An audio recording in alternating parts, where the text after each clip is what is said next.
Operation Sindoor ಅಡಿಯಲ್ಲಿ ಭಾರತೀಯ ಸಶಸ್ತ್ರ ಪಡೆಗಳು ಶತ್ರು ಮೇಲೆ ಪ್ರಾಬಲ್ಯ ಸಾಧಿಸಿದ್ದಲ್ಲದೆ ಅವರನ್ನ ನಾಶ ಮಾಡುವಲ್ಲಿಯೂ ಯಶಸ್ವಿಯಾದವು ಎಂದು ಹೇಳಿದರು.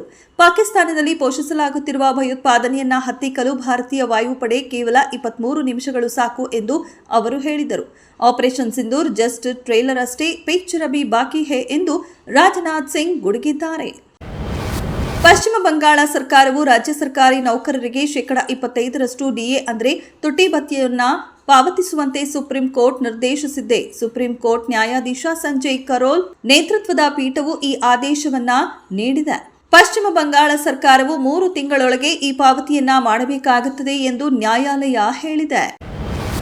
ಇಂದು ಮಾಧ್ಯಮಗಳು ಗೃಹಲಕ್ಷ್ಮಿ ಹಣ ಯಾವಾಗ ಹಾಕ್ತೀರಿ ಎಂದು ಪ್ರಶ್ನೆ ಮಾಡಿದಾಗ ಸಿಎಂ ಹೇಳಿದ್ದೇ ಬೇರೆ. ಗ್ಯಾರಂಟಿ ಯೋಜನೆಗಳಿಗೆ ಹಣಕಾಸಿನ ಕೊರತೆ ಇಲ್ಲ. ಕಳೆದ ಬಜೆಟ್ನಲ್ಲೂ ಗ್ಯಾರಂಟಿಗಾಗಿ 52,000 ಕೋಟಿ ರೂಪಾಯಿ ಮೀಸಲಿಟ್ಟಿದ್ದೇವೆ. ಈ ವರ್ಷ 50,018 ಕೋಟಿ ರೂಪಾಯಿ ಮೀಸಲಿಡಲಾಗಿದೆ. ಹೀಗಾಗಿ ಹಣಕಾಸಿನ ಕೊರತೆ ಇಲ್ಲ ಎಂದರು. ಗೃಹಲಕ್ಷ್ಮಿ ಹಣ ಯಾವಾಗ ಹಾಕ್ತೀರಿ ಎಂಬುದಕ್ಕೆ ಉತ್ತರ ಕೊಡದೆ ತೆರಳಿದರು. ಪಾಕಿಸ್ತಾನದ ವಿರುದ್ಧ ಆಪರೇಷನ್ ಸಿಂಧೂರ ಕಾರ್ಯಾಚರಣೆಯ ಬಳಿಕ ಭಾರತದ ರಕ್ಷಣಾ ಬಜೆಟ್ ಮತ್ತಷ್ಟು ಹೆಚ್ಚಾಗುವ ಸಾಧ್ಯತೆ ಇದೆ.